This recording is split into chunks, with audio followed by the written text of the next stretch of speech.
How to listen to Spotify offline. Hey everyone, welcome back to our channel Help Deck. In this video, I will simply show you how you can listen to Spotify offline without any internet connection. So make sure to watch the video till the end.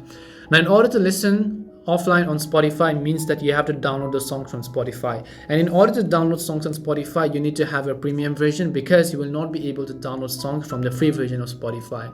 So first of all, launch the Spotify app. Tap on the premium icon, which is at the bottom right corner. Then tap on the get premium option, fill out the payment method details. Even me, including myself, have a free account. And if you're iPhone, you will not be able to go ahead and get the premium from the Spotify app. So you have to simply go ahead and then actually get it from the Spotify website, which is spotify.com. And once you get premium, let's say you come to your home page and then you simply open any of the songs over here and that you want to download it. What you need to do was you need to tap on the three dots right next to that playlist or that song, and when you tap on the three dots over here, you'd be able to find the option called download right somewhere in between. If you do not have premium, you will not be able to find this option, so you just want to keep that thing in mind.